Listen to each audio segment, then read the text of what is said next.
Kupas tuntas kolaborasi besar antara Twice dan Victoria's Secret.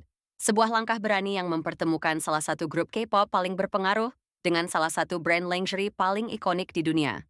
Namun di balik visual yang memukau dan foto-foto kampanye yang terlihat sempurna, terdapat sejumlah pertanyaan besar. Mengapa hanya sebagian member Twice yang ditampilkan secara menonjol? Dan mengapa suara Tsuyu dalam salah satu materi promosi justru menjadi bahan perdebatan? Untuk memahami semuanya, mari mulai dari latar belakang kerja sama ini. Setelah bertahun-tahun identik dengan citra sensual dan eksklusif, Victoria's Secret kini sedang berada dalam fase rebranding. Brand ini berusaha meninggalkan stereotip lama dan menampilkan nilai baru, confidence, diversity, dan empowerment. Twice dipilih karena dianggap mewakili citra yang lebih modern.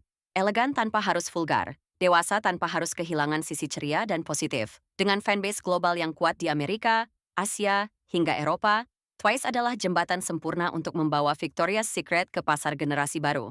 Namun publik segera menyadari satu hal, tidak semua member mendapatkan porsi yang sama. Dalam beberapa visual utama kampanye, hanya Nayeon, Sana, Momo, dan Mina yang terlihat dominan. Ada beberapa alasan yang mungkin terjadi.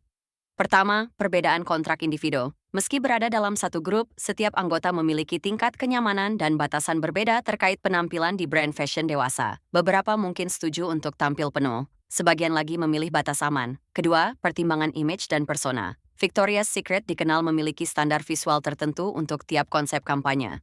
Member seperti Nayeon dan Sana dikenal percaya diri dan karismatik. Mina dan Momo memiliki aura elegan dan feminin yang kuat.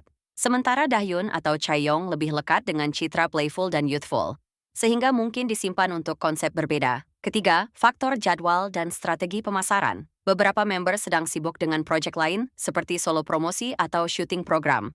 Ada kemungkinan brand sengaja tidak menampilkan semua member sekaligus, agar memiliki ruang untuk perilisan lanjutan. Namun diskusi tidak berhenti di situ. Salah satu bagian kampanye yang mendapat perhatian besar adalah penggunaan suara Tsuyu sebagai pengisi line vokal dalam video promosi.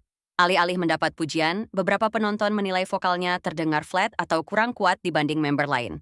Penting untuk dipahami, Tsuyu bukanlah main vokal. Posisi resminya adalah visual dan lead dancer. Secara teknik vokal, ia memang tidak difokuskan untuk part berat. Namun dalam konteks kampanye fashion seperti ini, suara bukanlah inti utama. Audio hanya menjadi pemanis. Visual tetap menjadi elemen dominan. Selain itu, beberapa fans menyebut bahwa mixing audio pada video kampanye tersebut kurang mendukung. Suara Tsuyu terdengar terlalu tipis karena disandingkan dengan instrumen yang berat. Dengan mixing yang tepat, hasilnya mungkin akan jauh lebih seimbang. Oleh karena itu, menilai kualitas seorang idol hanya dari satu penggalan suara dalam iklan tentu tidak adil. Yang lebih penting adalah bagaimana kehadirannya membawa citra Twice ke ranah fashion global.